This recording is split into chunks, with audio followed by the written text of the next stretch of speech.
Selamat pagi, Pak. Selamat pagi, Bu. Kita akan mulai kegiatan penyuluhannya ya, Pak ya. Baik. Saya akan menjelaskan definisi tentang pertolongan pertama untuk orang yang tenggelam. Jadi tenggelam itu suatu keadaan di mana asfiksia yang menyebabkan kematian akibat udara atmosfer yang tidak masuk ke dalam saluran pernafasan karena sebagian atau seluruh tubuh berada di dalam air. Dengan demikian, proses tenggelam merupakan salah satu bentuk asfiksia yang berpotensi menyebabkan kematian. Titik berat pembicaraan ini adalah tenggelam, yang artinya drowning, mengingat bahwa kedua keadaan lainnya mengakibatkan drowning juga.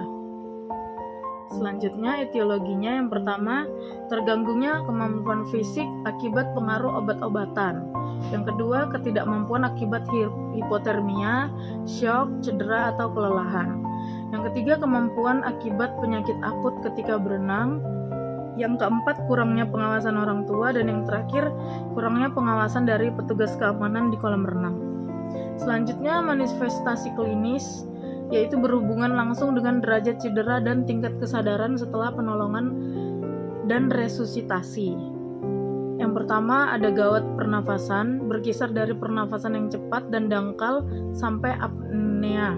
Yang kedua sianosis, yang ketiga sputum berbusa atau berwarna merah muda, edema paru, lunglai, postur tubuh desebrasi atau dekortikasi, koma, kejang, shock, abnormalitas gas darah arteri, pemeriksaan fototoraks abnormal, disritmia, asidosis metabolik, hiperkalemia, hiperglikemia, dan hipotermia. Klasifikasi berdasarkan kondisi paru-paru korban. Yang pertama adalah typical drowning, yaitu keadaan di mana cairan masuk ke dalam saluran pernafasan korban saat korban tenggelam. Yang kedua ada atypical drowning atau dry drowning, keadaan di mana hanya sedikit bahkan tidak ada cairan yang masuk ke dalam saluran pernafasan. Selanjutnya ada immersion syndrome, terjadi terutama pada anak-anak yang tiba-tiba terjun ke dalam air, yang menyebabkan terpicunya refleks vagal yang menyebabkan apnu, bradikardia, dan vasokontraksi dari pembuluh darah kapiler dan menyebabkan terhentinya aliran darah koroner dan sirkulasi cerebral. Selanjutnya ada submersion of the unconscious, yaitu sering terjadi pada korban yang menderita epilepsi atau penyakit khususnya koronari ateroma, hipertensi, atau peminum yang mengalami trauma kepala saat masuk ke air. Selanjutnya ada delay death, keadaan di mana seseorang korban masih hidup setelah lebih dari 24 jam setelah diselamatkan dari suatu episode tenggelam. Yang kedua berdasarkan kondisi kejadian. Yang pertama tenggelam, yaitu suatu keadaan di mana penderita akan meneguk air dalam jumlah yang banyak sehingga air masuk ke dalam saluran pernafasan dan saluran nafas atas, tepatnya bagian epiglotis, akan mengalami spasme yang mengakibatkan saluran nafas menjadi tertutup sehingga hanya dapat dilalui oleh udara yang sangat sedikit. Yang kedua, hampir tenggelam, suatu di mana keadaan penderita masih bisa bernafas dan membatukkan air keluar. Selanjutnya, komplikasi. Komplikasi jarang terjadi pada anak-anak yang selamat.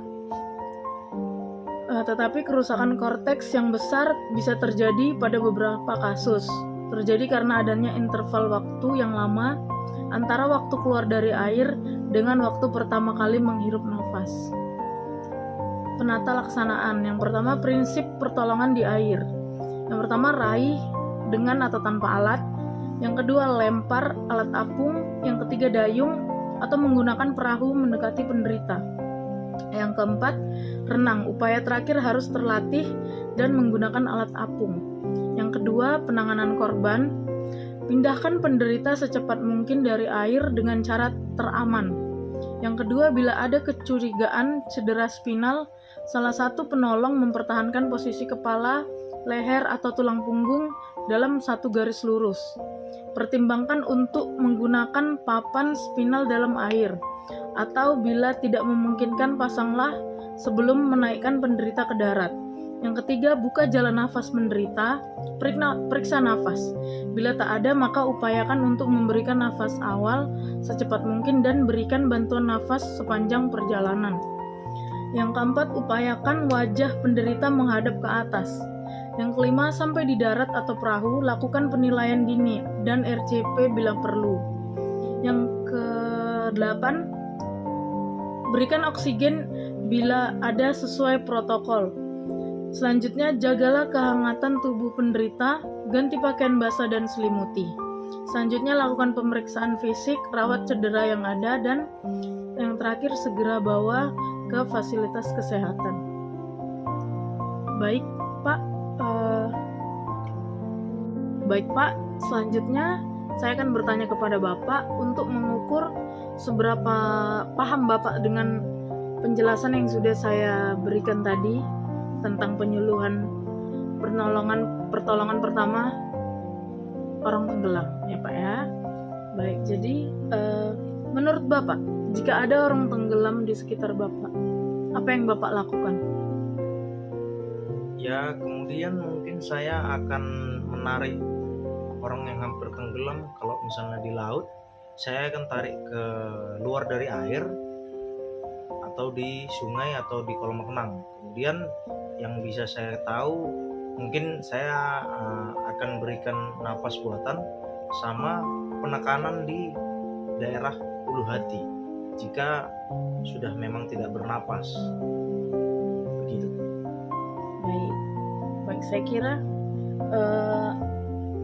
Bapak sudah jelas ya mengetahui ya. Hanya saja bahasanya lebih awam ya Pak ya. Jadi bahasa yang Bapak pakai ya bahasa yang Bapak mengerti. Seperti itu. Tadi Bapak juga sudah bertanya apa asfiksia gitu. Jadi apakah ada lagi yang ingin Bapak tanyakan? Tidak ada. Tidak ada ya Pak. Jadi Bapak sudah mengerti ya bagaimana jika ada orang tenggelam di sekitar Bapak ya Pak ya. Baik. Terima kasih Pak untuk waktunya pagi ini. Kita sudahi penyuluhan hari ini Pak. Terima kasih sebelumnya ya Pak ya. Ya Bu.